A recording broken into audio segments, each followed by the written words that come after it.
Assalamualaikum warahmatullahi wabarakatuh. Perkenalkan, nama saya Andi Nurul Fitria Syahrir dengan NIM 231011002 dari kelas Ilmu Komputer 23A. Pada video ini saya akan menjelaskan tentang implementasi sistem direktori dengan akses terbatas untuk beberapa tim pada sistem operasi Linux Ubuntu, yang merupakan tugas akhir untuk mata kuliah sistem operasi yang diampu oleh Bapak dosen Jeffrey Eskom MT. Baik, langsung saja kita mulai pada latar belakang masalah. Seiring dengan berkembangnya teknologi informasi, pengelolaan data yang efisien dan aman menjadi salah satu aspek penting dalam operasional berbagai organisasi. Linux sebagai salah satu sistem operasi berbasis open source sering digunakan dalam berbagai lingkungan kerja, termasuk perusahaan, institusi pendidikan, dan komunitas pengembangan, karena keandalan, keamanan, dan fleksibilitasnya. Dalam banyak organisasi, kolaborasi antar tim memerlukan penggunaan direktori bersama untuk menyimpan dan mengelola data. Namun, tanpa pengelolaan hak akses yang tepat, hal ini dapat menimbulkan risiko seperti akses tidak sah, modifikasi yang tidak diinginkan, hingga potensi kehilangan data penting. Oleh karena itu, diperlukan sistem yang dapat membatasi akses ke direktori tertentu berdasarkan peran atau kebutuhan setiap tim, guna memastikan bahwa hanya pihak yang berwenang yang dapat mengakses, mengubah, atau menghapus data di dalam direktori tersebut. Adapun tujuan dari implementasi ini adalah yang pertama, mengelola perizinan file dan direktori menggunakan grup pengguna dan izin RWX. Yang kedua, membatasi akses ke subdirektori hanya untuk anggota grup tertentu. Yang ketiga, menerapkan sticky byte pada direktori bersama untuk menjaga keamanan file. Yang keempat, menyediakan panduan implementasi dan pengujian untuk memastikan keberhasilan proyek. Baik, selanjutnya yaitu langkah kerja. Yang pertama, kita membuka terminal yang ada pada sistem operasi Linux Ubuntu, kemudian kita memasukkan perintah script session log untuk merekam seluruh aktivitas pada terminal. Kemudian kita membuat direktori baru dengan memasukkan perintah mkdir nama direktori. Untuk di sini saya menggunakan NIM yaitu 231011002, lalu perintah cd atau change directory untuk berpindah ke direktori tertentu. Di sini saya memasukkan perintah cd 231011002 untuk berpindah ke direktori tersebut. Nah, setelah berpindah, kita memasukkan perintah mkdir tim A, tim B, tim C, dan share untuk membuat subdirektori. Kemudian perintah ls untuk menampilkan daftar direktori. Nah, di sini sudah muncul direktori yang kita buat tadi.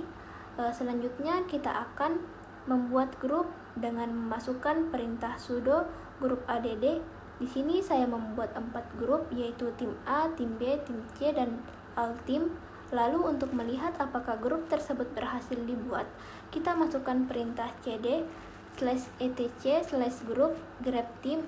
Nah, di sini terlihat sudah ada tim A, tim B, tim C, dan altim. Langkah selanjutnya, kita akan membuat akun pengguna menggunakan perintah sudo user add. Di sini saya membuat 4 user dengan nama Andi, Nurul, Fitria, dan Syahrir. Kemudian untuk menambahkan pengguna ke dalam grup, kita menggunakan perintah sudo usermod min ag tim A Andi. Ini berarti Andi masuk ke dalam tim A, begitupun seterusnya. Setelah kita menambahkan pengguna ke dalam grup, untuk memastikannya kita masukkan perintah cat/etc/group grep tim. Nah, di sini sudah berhasil menambahkan user Andi dan Syahrir pada tim A, Nurul pada tim B, Fitria pada tim C, dan altim untuk semua user. Selanjutnya kita akan menampilkan daftar direktori menggunakan perintah ls-l. Nah, di sini untuk keempat direktori memiliki struktur izin yang sama, yaitu dr wxr wxr -x2 artinya d untuk direktori, rwx artinya izin untuk pemilik bisa membaca, menulis, dan menjalankan. Kemudian rwx artinya izin untuk grup, bisa membaca, menulis, dan menjalankan. Kemudian R-X merupakan izin untuk pengguna lain untuk membaca dan menjalankan tanpa menulis. Di sini pemilik dan grup yaitu Ubuntu. Selanjutnya kita akan mengubah kepemilikan dari direktori menggunakan perintah sudo chown, singkatan dari change ownership. Untuk yang pertama, sudo chown ubuntu .2 tim A. Ini artinya direktori tim A sekarang dimiliki oleh pengguna Ubuntu. Tim A sekarang menjadi grup pemilik direktori tim A. Perintah ini bermanfaat untuk direktori tim A dapat diakses dengan izin grup oleh semua anggota tim A. Nah, begitupun pada perintah untuk tim B, tim C, dan share. Setelah mengubah kepemilikan, kita akan melihat kembali direktori dengan menggunakan perintah ls-l. Nah, di sini terlihat bahwa grup pemilik dari direktori sudah terganti menjadi tim masing-masing. Selanjutnya, kita akan mengatur izin akses direktori yang hanya pemilik dan anggota tim saja yang memiliki akses penuh pada file, sedangkan pengguna lain tidak memiliki akses sama sekali. Untuk yang pertama, di sini kita menggunakan perintah sudo chmod -r 775/home/ubuntu. Di sini -r artinya opsi rekursif, yaitu izin tidak hanya diterapkan pada direktori home Ubuntu tetapi juga pada semua file dan subdirektori di dalamnya.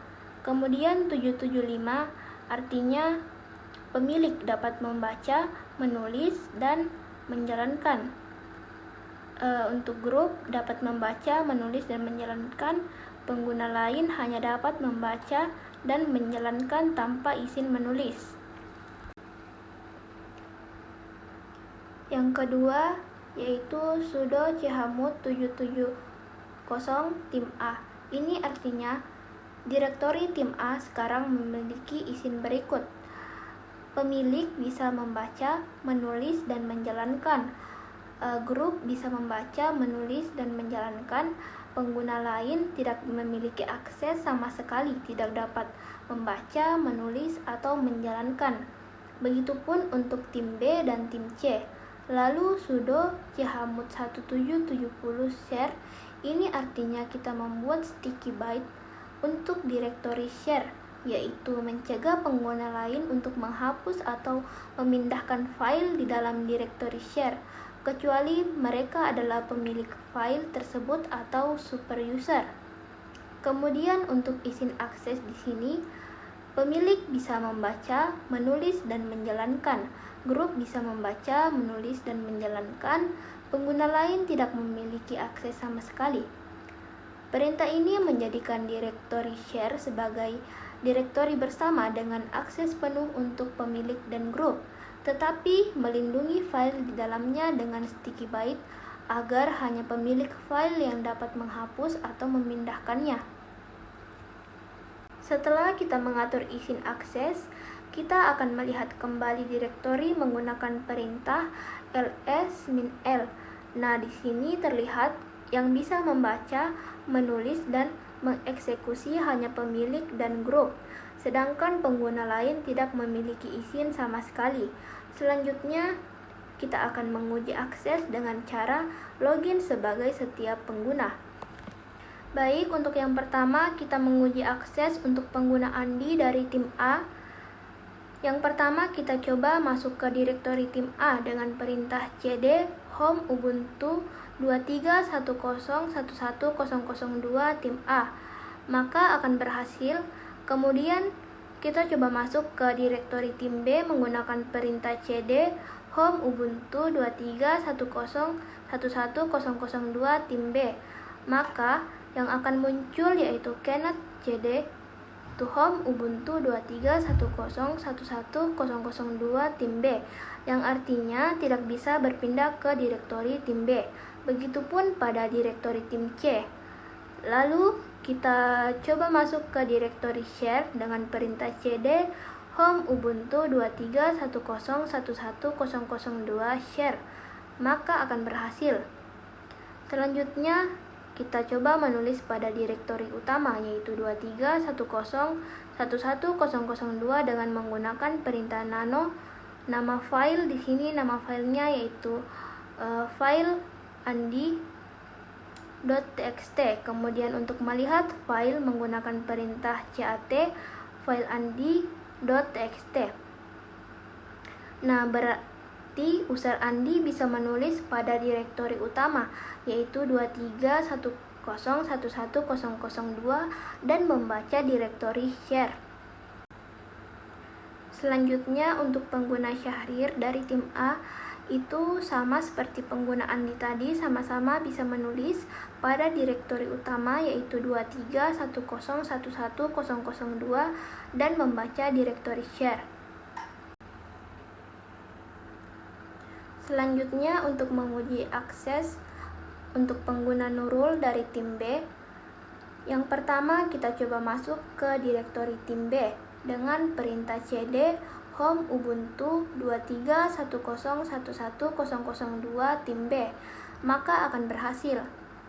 Kemudian kita coba masuk ke direktori tim A menggunakan perintah cd home ubuntu 2310110002 tim A, maka yang akan muncul yaitu cannot cd to home ubuntu 2310110002 tim A, yang artinya tidak bisa berpindah ke direktori tim A. Begitupun pada direktori tim C.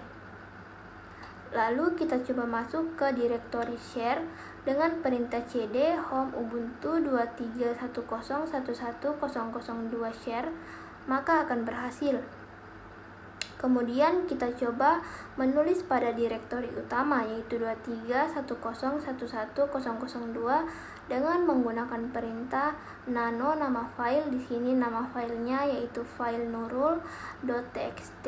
Kemudian untuk melihat file menggunakan perintah cat file nurul.txt. Berarti di sini user Nurul bisa menulis pada direktori utama yaitu 2310110002 dan membaca direktori share. Kemudian lanjut untuk menguji akses untuk pengguna Fitria dari tim C.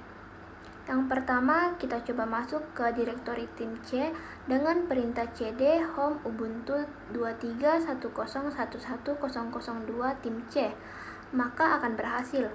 Kemudian kita coba masuk ke direktori tim A menggunakan perintah cd home ubuntu 2310110002 tim A, maka yang akan muncul yaitu cannot cd to home ubuntu 2310110002 tim A, yang artinya tidak bisa berpindah ke direktori tim A. Begitupun pada direktori tim B. Lalu kita coba masuk ke direktori share dengan perintah cd home ubuntu 2310110002 share, maka akan berhasil. Selanjutnya kita coba menulis pada direktori utama yaitu 2310110002 dengan menggunakan perintah nano nama file. Di sini nama filenya yaitu file fitria.txt. Kemudian untuk melihat file menggunakan perintah cat file fitria.txt. Di sini artinya user Fitria bisa menulis pada direktori utama yaitu 2310110002 dan membaca file dan membaca direktori share.